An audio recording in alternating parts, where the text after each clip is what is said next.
Welcome friends. Next scene में दिखाया जाता है एलिसा अपनी आंखें खोलती है एंड जैसे ही आंखें खोलती है तो उसे रियलाइज होता है कि वो क्लब रूम में है एंड चिल्लाते हुए कहती है, क्या आखिर मैं यहाँ कब सो गई। देन परेशान होकर कहती है, घर पर सब मेरी चिंता कर रहे होंगे। देन तभी फीमेल लीड कहती है, मैंने ऑलरेडी जेवलिन फैमिली से कांटेक्ट कर लिया है, सो डोंट वरी। देन जैसे ही वो आवाज़ सुनकर पीछे मुड़ती है तो हमारी फीमेल लीड को अचानक से वहाँ देखकर वो पूरी तरीके से डर जाती है। देन फीमेल लीड कहती है, मैं तुम्हारे उठने का इंतजार कर रही थी और मुझे तुमसे कुछ पूछना है, तुम हार्ट ऑफ एविल में कौन सा रोल प्ले कर रही हो? क्या ये जूलिया नाम की एक्ट्रेस द्वारा निभाई गई एक रोल है? देन एलिसा कहती है, क्या तुम जूलिया को जानती हो? देन फीमेल लीड कहती है, वो हार्ट ऑफ एविल की मैन कैरेक्टर है। देन एलिसा मन में कहती है, एक्चुअली मैंने डायरेक्टली उनके बारे में इसके मुंह से सुना। देन वो हाँ में सिर हिलाती है। देन फीमेल लीड कहती है, रियली? तो फिर अच्छा है। देन एलिसा कहती है, तुम्हारे कहने का क्या मतलब कि अच्छा है? देन फीमेल लीड कहती है, मैं भी ऑडिशन के लिए जा रही हूँ तुम्हारे अपोजिट रोल में।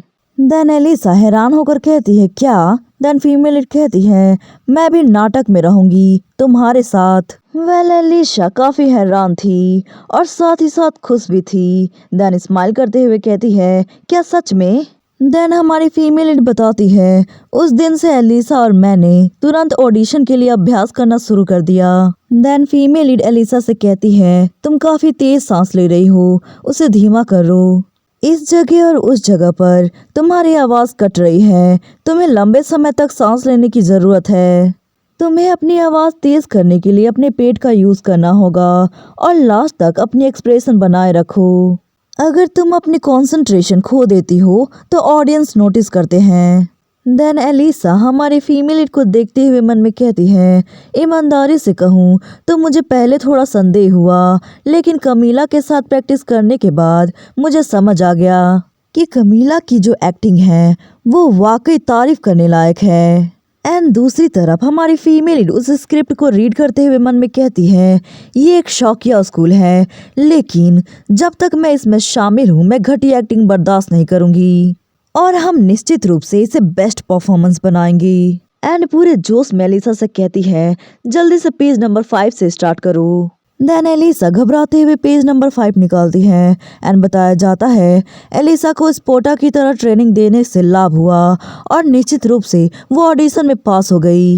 एंड ये खुशखबरी एलिसा कमीला को सुनाती है, कमीला मैं सच में पास हो गई। देन फीमेल लीड कहती है, ऑफ कोर्स तुम्हें पास होना ही था, आखिर तुम्हें ट्रेनिंग किसने दिया है? वेल अब सिर्फ परफॉर्मेंस डे ही बचा था। देन नेक्स्ट सीन में हमें फेबुलर एम्पायर का एकेडमी का सीन दिखाया जाता है। स्टूडेंट कहता है, जल्दी आओ और इसे देखो, इस शुक्रवार drama club heart of evil का ड्रामा कराने जा रहा है। एकेडमी में आने वाला कोई भी पर्सन इसे देख सकता है। तुम्हारा थिएटर क्लब में स्वागत है। लीड एक्ट्रेस और कोई नहीं, कमीला सॉर्फल, जो सॉर्फल फैमिली की डॉटर है, और एलिसा जेवलिन, जो जेवलिन फैमिली की डॉटर है। वेल वो पोस्टर्स लिंडस के हाथ लगता है। देन वो अपने फ्रेंड को बताती है तो उसके फ्रेंड कहते हैं, क्या एलिसा और कमीला एक नाटक में एक्टिंग कर रहे हैं? देन ब्राउन हेयर वाली लड़की कहती है, oh my goodness, Nobel family की डॉटर बिना शर्म किए मंच पर एक्टिंग करती है। आई वंडर क्या ड्यूक को इसके बारे में पता होगा? देन दूसरी लड़की कहती है, ये सच में रिडिकुलस है, उन्होंने कब से एक्टिंग करना और मैन कैरेक्टर की भूमिका निभाना शुरू किया? उन्हें संभवतः उनके नोबल फैमिली के प्रभाव के कारण उनको रोल मिला है, वरना तो उनकी एक्टिंग बहुत ही खराब होगी। देन लिंडस कहती है, वो आपस में लड़ती हैं और वापस घुल मिल जाती हैं, वो वास्तव में नोबल्स डॉटर के लिए शर्मिंदगी का कारण है। आखिरकार बड़े दिनों बाद हमें कुछ मजेदार देखने को मिल रहा है, क्या हम सब देखने चलें? देन ब्राउन हेयर वाली लड़की कहती है, हाँ ये काफी मजेदार होगा। देन ब्लैक हेयर वाली लड़की कहती है, इसे फिल्माने और अखबारों को भेजने के बारे में क्या ख्याल है? देन ब्राउन हेयर वाली लड़की कहती है, हाँ हाँ मैं इससे सहमत हूँ। देन लिंडस एविल स्माइल करते हुए कहती है, चलो देखते हैं उन पर कितना हंसा जाता है और उनका मजाक उड़ाया जाता है। वेल इतने सारे हलचलों के बाद फाइनली नाटक परफॉर्मेंस का वो मॉर्निंग आ ही गया। देन नेक्स्ट सीन में हमें थिएटर क्लब का सीन दिखाया जाता है। गोस्ट कहती है, मुझे विश्वास नहीं हो रहा है कि मैं फिर से एक्टिंग करूंगी, मुझे बिल्कुल ये सपने जैसा लग रहा है। देन फीमेल लीड गोस्ट से धीमी आवाज में कहती है, ये सपना नहीं है, जैसा कि मैंने वादा किया था मैं तुम्हारी लाइन सुनूंगी, इसलिए एलिसा पर कब्जा करने के बारे में सोचना भी मत। देन गोस्ट कहती है, मैं समझ गई। देन फीमेल लीड एलिसा की तरफ देखते हुए कहती है, एलिसा क्या तुम नर्वस हो? देन एलिसा एम्बैरेस्ड होकर कहती है, वो नहीं, बिल्कुल भी नहीं।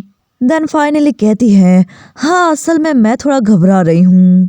यह ऑडियंस के सामने एक्टिंग करने का मेरा पहला मौका है और सबसे बड़ी बात, ये उस कैरेक्टर की रोल है जिसकी मैं सबसे अधिक प्रशंसा करती हूँ, तो इसलिए मुझे खुद नहीं पता कि मैं इसे ठीक से कर पाऊंगी या नहीं। देन फीमेल लीड मन में कहती है, नर्वस होना नेचुरल है, इवन मैं भी अपने फर्स्ट स्टेज परफॉर्मेंस से पहले काफी ज्यादा कांप रही थी। देन एलिसा से कहती है, तो फिर तुम अपना बेस्ट दो और याद रखो कि तुम्हें किसने सिखाया है, और तुम्हारे अंदर टैलेंट है तो फिर कॉन्फिडेंट के साथ काम करो। देन एलिसा स्माइल करते हुए कहती है, हाँ बिल्कुल। देन फाइनली पर्दा उठाया जाता है और प्ले स्टार्ट होता है। द हार्ट ऑफ एविल एक साम्राज्य था और वहां पर रहने वाली एक लेडी जिसे गांव के सभी पुरुषों का प्रेम मिलता था। उसकी खूबसूरत रूप और कोमल जेंटल पर्सनालिटी, उसका नाम अन्ना एस्निया है। उसने एक अच्छे फैमिली की एक नोबल मैन से शादी की और शानदार जीवन जिया, और उसका जीवन शांतिपूर्ण और परिपूर्ण लग रहा था, बिना किसी कठिनाई के, कि जब तक कि उसके हस्बैंड ने सुसाइड नहीं कर लिया। ये कहानी तब शुरू होती है जब अन्ना की फ्रेंड डिटेक्टिव लूसी को उसकी रिक्वेस्ट प्राप्त होती है और उस लेटर में लिखा हुआ था, लूसी पता लगाओ कि मेरे हस्बैंड की मृत्यु कैसे हुई। देन अन्ना कहती है, लूसी तुम आ गई। देन लूसी कहती है, अन्ना क्या हुआ, क्या तुम्हारे हस्बैंड ने सुसाइड कमिट की है? देन अन्ना कहती है, मुझे भी नहीं पता, आज सुबह तक वो मेरे साथ हंस रहे थे और बातें कर रहे थे, उनकी निश्चित रूप से किसी ने हत्या कर दी थी, प्लीज अपराधी को पकड़ो लूसी।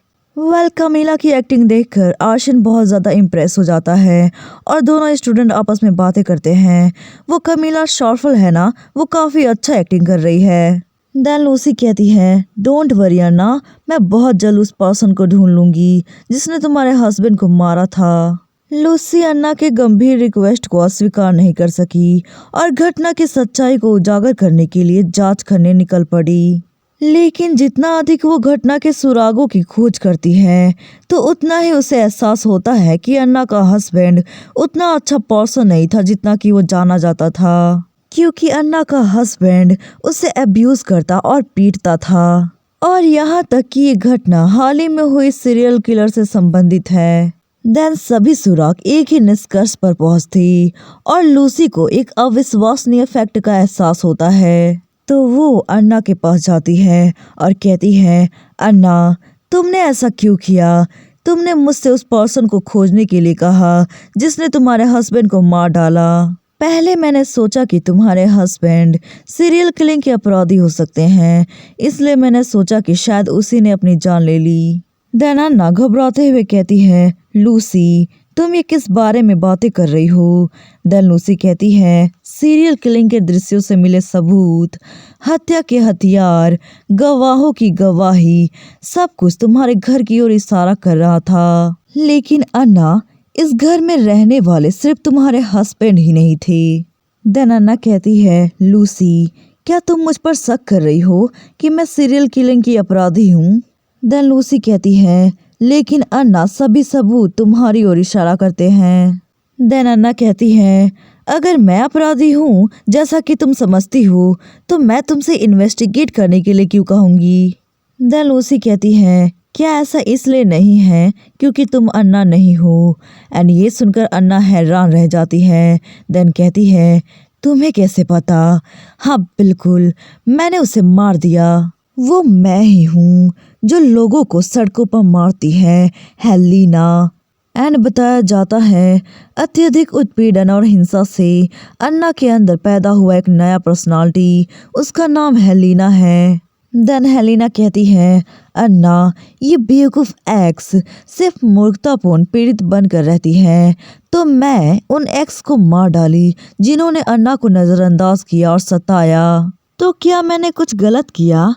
अन्ना के लिए लोगों को मारने वाला पर्सनालिटी हेलिना है, तो क्या हमें अन्ना को हत्यारा कहना चाहिए? देन लूसी चिल्लाते हुए कहती है, तुम्हें क्या लगता है कि अन्ना खुश होगी यदि तुम ऐसा करती हो? अब हत्याएं बंद करो हेलिना। लूसी एक डिटेक्टिव और एक दोस्त होने की भूमिका के बीच स्ट्रगल करती है। देन हेलिना लूसी की तरफ बंदूक तानते हुए कहती है, तुमने तो ये भी नहीं देखा कि अन्ना कितनी पीड़ित थी, और अब तुम कहती हो कि तुम मुझे अन्ना के लिए हत्या करने से रोकोगी। कितनी सेमलेस हो। एनीवे, अब जब तुम मेरी पहचान जानती हो तो तुम्हें मरना होगा। मैं आपसे अन्ना की रक्षा करना जारी रखूंगी, इसलिए चिंता ना करो। और उस मोमेंट पर हेलिना लूसी को मारने की कोशिश करती है। लूसी भी अपनी बंदूक निकालकर अपनी प्रोटेक्शन कर सकती थी, लेकिन वो अन्ना को चोट नहीं पहुंचाना चाहती थी। एक पल की हिचकिचाहट के बाद हेलिना खुद पर गन तानते हुए कहती है, थैंक्स मेरे रिक्वेस्ट को स्वीकार करने के लिए। देन लूसी को रियलाइज होता है कि ये अन्ना है। देन अन्ना कहती है, अगर ये तुम्हारे लिए नहीं होता तो मैं खुद को रोक नहीं पाती। एंड ये कहकर अन्ना मुस्कुराते हुए खुद के ऊपर गोली चला लेती है। लूसी बहुत ही ज़्यादा दुखी थी क्योंकि उसने अपना दोस्त खो दिया और अन्ना ने अपनी जान ले ली। देन लूसी बताती है, अन्ना से पैदा हुआ नया पर्सनालिटी हेलिना, जिसे अन्ना नहीं कहा जा सकता था। हालांकि मुझे पता था कि ये गलत था। ये जानते हुए भी मैंने अपराधी की पहचान उजागर नहीं की। अन्ना की इसमें कोई गलती नहीं थी और अपराधी को पकड़े बिना भी सड़कें शांतिपूर्ण हो गई। लेकिन उस दिन से मेरे दिल के एक कोने में एक आवाज़ है जो गूंजती रहती है, आखिर हेलिना ने मुझे क्यों नहीं मारा? क्या वास्तव में अन्ना हेलिना को रोक नहीं सकती थी? सीरियल किलिंग के शिकार जो बंदूक और चाकू से मारे गए, इसके विपरीत अन्ना का हस्बैंड जो जहर से मारा गया। क्या हस्बैंड को हेलिना ने ही मारा था? क्या हेलिना नामक पर्सनालिटी वास्तव में एग्जिस्ट करती थी? ये सच्चाई कुछ ऐसी है जो सिर्फ अन्ना ही जानती थी। लैला, लिंडस एंड बाकी ऑडियंस उनकी एक्टिंग देख बहुत ही ज़्यादा प्रभावित होते हैं एंड चीयर अप करते हैं। पेट्रो तो अपनी सिस्टर की एक्टिंग देखकर बहुत ही ज़्यादा प्रभावित होता है एंड उसके लिए चीयर अप करता है। एलिसा नोटिस करती है कि पूरे थिएटर हॉल में उसके नाम की जय जयकार और तालियां गरजती और गूंजती रहती है। देन तभी फीमेल लीड कहती है, तुम क्या कर रही हो? तुम्हें अब मंच पर जाना होगा। एंड एलिसा मन में कहती है, इन पैरों की उंगलियों से एक अजीब सी गर्माहट महसूस होती है। दिल और भी तेजी से धड़कता है और छाती इतनी फूल जाती है कि सांस नहीं ले पाती।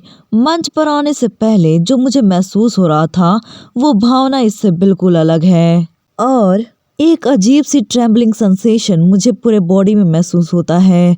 क्या मैंने वास्तव में परफॉर्मेंस फिनिश कर दिया है? देन तभी गोश्त फीमेल लीड से कहती है, तुम मेरे जीवन में सबसे अच्छी पार्टनर रही, तुम्हारा थैंक्स। एंड ये सुनकर हमारी फीमेल लीड स्माइल करती है एंड बताती है, काफ़ी लंबे समय बाद थिएटर स्टेज पर ठीक से खड़ा होना सच में ओवरवेलमिंग है। देन फीमेल लीड एलिसा से कहती है, तुमने बहुत ही अच्छी एक्टिंग की, तुम मेरे पार्टनर के रूप में बिल्कुल भी बुरी नहीं हो। देन मन में कहती है, ये सच में मेरे लिए सम्मान की बात है। मुझे पता नहीं था कि मैं इस तरह से फिर से किसी के साथ मंच पर खड़ी होंगी और इस नाटक को सेफली समाप्त करने की संतुष्टि। देन उसके बाद दिखाया जाता है लिंडस ने जो वीडियो रिकॉर्ड किया था उसके पीछे सब पागल हो गए थे एंड चिल्ला कर कह रहे थे, क्या वो वीडियो है जो तुमने रिकॉर्ड किया है? प्लीज़ उसे हमें भेज दो। लिंडस द्वारा फिल्माए गए वीडियो को खरीदने के लिए सब पागल हो गए थे। देन लिंडस चिल्लाते हुए कहती है, नहीं, मैं इसे नहीं बेचूंगी, मैं इसे देखने वाली हूँ, समझे? कमीला और एलिसा हार्ट ऑफ एविल, जिसे कमीला और एलिसा फिर कभी नहीं देख सकती थी, वो पूरे एकेडमी में एक लेजेंड के रूप में फेमस हो गई। कमीला के स्कूल के फॉलोअर्स अचानक बढ़ जाते हैं और अफवाहें फैलने लगी कि एलिसा को फिर से दोस्त मिल गए। हम इसे रूमर्स भी नहीं कह सकते क्योंकि आखिर में मिल ही जाते हैं ना।